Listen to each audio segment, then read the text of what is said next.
Em nome do Pai, do Filho e do Espírito Santo. Amém. Amados irmãos e irmãs, é com muita alegria que estamos aqui para juntos estudar e meditar a primeira leitura que a Igreja nos apresenta para o quarto domingo do Advento deste ano A. O texto que a Igreja nos apresenta se encontra lá no livro do profeta Isaías, no capítulo 7, do versículo 10 até o versículo 14, que diz assim: Naqueles dias o Senhor falou com Acaz, dizendo: Pede ao Senhor teu Deus que te faça ver um sinal.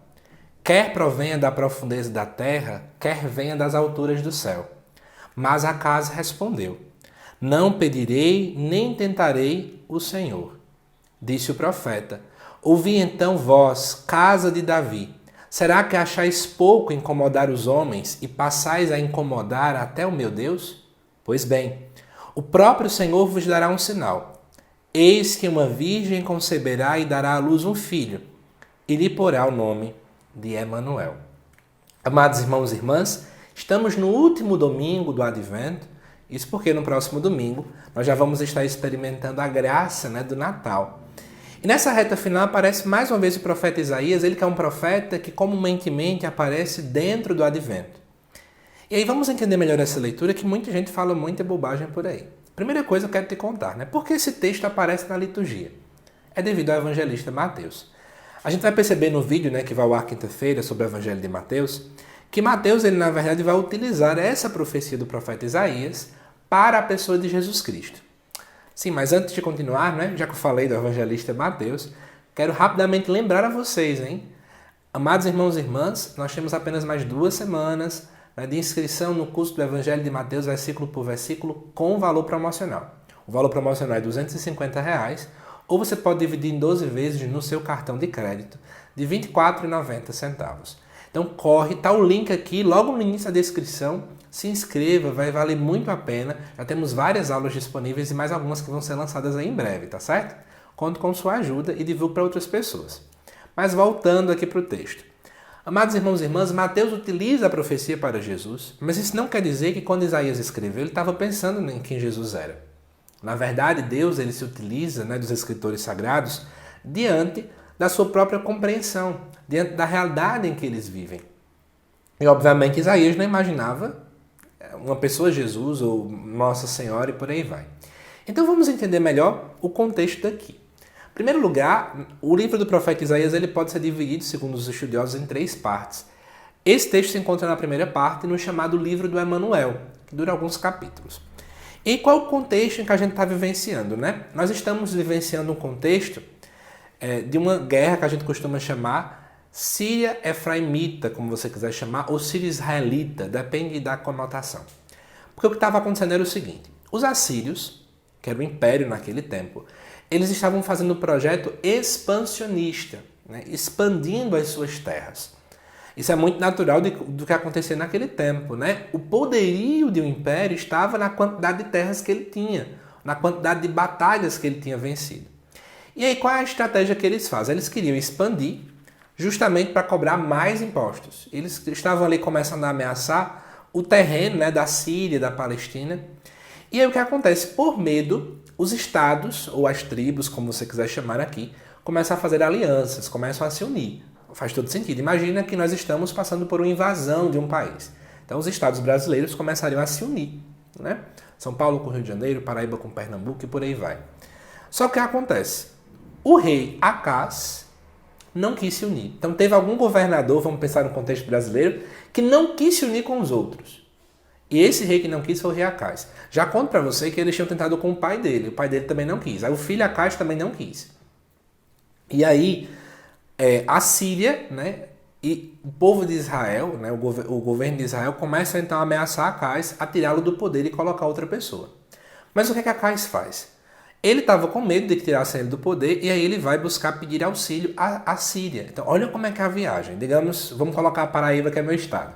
A Paraíba não quis aceitar essa aliança, então eu vou buscar aquele que está me invadindo, aquele que está tentando acabar conosco para fazer alguma aliança. Gente, isso é bem corrupção, Então eu faço uma aliança, obviamente eu vou ter meu proveito, eu vou ter minha coisa boa, mas o povo é que vai sofrer, obviamente. Porque eu faço uma aliança comigo, com a minha família, com a minha família real. E aí o que acontece? O profeta Isaías então começa a criticar a falta de fé de Acaz e, portanto, de toda Judá. Por quê? Lá em 2 Samuel capítulo 7, inclusive eu vou falar muito isso no curso do Evangelho de Mateus, quem já está assistindo já sabe que eu falei muito sobre isso, Deus vai dizer que ele promete, né, que a dinastia de Davi ela vai continuar para sempre. É promessa, né? Que o reino de Davi é para sempre, né? Então, Acaz fica meio com medo, ele desconfia, ele não acredita em Deus. Por isso que o profeta Isaías critica essa falta de promessa, essa falta de fé. Eu já trago essa reflexão para nós. Muitas e muitas vezes a gente é como Acaz. Não acreditamos naquilo que Deus promete. Nós não confiamos na sua promessa. Nós não temos fé. Nós somos pessoas desconfiadas em vez de ser pessoas que confiam, né? Ficamos em desconfiança. E vamos ver o texto, depois desse contexto todo. Naqueles dias o Senhor falou com Acaz dizendo: pede ao Senhor teu Deus que te faça ver um sinal. Ou seja, Deus diz: pede-me um sinal. Aí vem Acaz no versículo 12 com a cara de pau muito grande, né? Porque Deus pede que ele peça um sinal, só que ele vem com uma falsa piedade. Por que uma falsa piedade? Porque ele fala: não, eu não vou tentar o Senhor. É mais ou menos no seguinte contexto: olhe, se eu pedir a Deus um sinal, ele vai me dar um sinal. Mas eu não quero ouvir Deus. Por quê? Para mim é mais cômodo fazer uma aliança com o Império Assírio, porque o restante, vamos todo mundo, né, aqui se ferrar, desculpa a expressão popular, todo mundo aqui vai sofrer, eu não vou sofrer com a minha família, com aqueles que são juntos a mim, porque eu vou fazer uma aliança literalmente de corrupção com o Império Assírio. Então, na verdade, ele foge de Deus. Quantos de nós também temos uma falsa piedade, uma falsa humildade, uma falsa fé em Deus? E aí continua, mas disse o profeta: ouvi então vós, casa de Davi, né? Casa de Davi. Serás que acha pouco incomodar os homens e passais a incomodar até o meu Deus? Ou seja, Deus está pedindo isso, você não faz o que Deus quer. Para de incomodar Deus, cara, pelo amor de Deus, né? E aí, versículo 14. Pois bem, o próprio Senhor vos dará um sinal. Ou seja, você pedindo ou não pedindo, ele vai dar.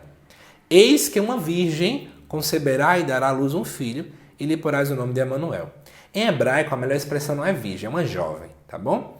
E ela vai dar à luz um filho e lhe porá o nome de Emanuel. A palavra Emanuel em hebraico quer dizer Deus conosco, ou seja, viria um filho que seria o próprio sinal da presença de Deus naquele meio. Que filho é esse? Ezequias, o filho de Acaz.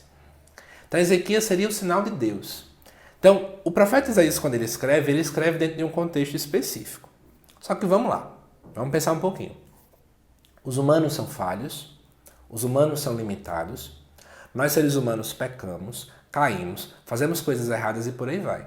Então quando Ezequias um dia se torna rei, ele também tem muita falha, ele também tem muitos equívocos. E o povo de Israel, quando começa a olhar essa história, diz assim: epa, Deus prometeu. O que Deus promete não é mentira. O que Deus promete não é falho. Então se Deus prometeu um Emanuel que viria para nós, esse Emanuel virá. Mas pelo visto não era tão bem cumprido em Ezequias. É isso que Mateus faz nesse evangelho. Ele compreende que a verdadeira profecia agora se cumpre em Jesus Cristo. Jesus Cristo é o verdadeiro Emanuel, é a própria presença de Deus. É mais do que um sinal, né? Porque um sinal seria apenas uma simbologia, mas Cristo é o próprio Deus que está conosco, é o Deus que caminha conosco. Eu te faço duas reflexões, né? Além das que eu já fiz. Já falei com vocês sobre essa falsa humildade de Acaz. Já falei para você sobre essa falta de confiança de Acaz. Você pode refletir sobre isso. Até para quem faz aqui celebração da palavra, quem utiliza esse vídeo para fazer homilia, você pode usar isso como contexto. Mas eu trago mais duas. Primeiro, será que nós temos concebido Jesus como sinal de Deus em nosso meio? Porque às vezes Jesus é mais uma pessoa qualquer, e não o próprio Deus presente. E aí eu diminuo o poder de Deus, eu diminuo a importância de quem Jesus é. E por conseguinte, nós estamos acolhendo o sinal? Porque, amados irmãos e irmãs, Acaz não queria acolher o sinal. Ele tinha medo do sinal. Porque ele queria fazer o que ele queria e não o que Deus desejava. O que é que nós estamos fazendo diante dos sinais que Deus nos dá? Eu convido você a esta reflexão neste 4º domingo do Advento. E te aguardo nos próximos vídeos aqui do canal. Deixa aqui os comentários do que você achou. Relembro-te do curso do Evangelho de Mateus, versículo por versículo. Vale a pena você participar. Reflita direitinho aí, tá bom? Que Deus te abençoe e um grande abraço.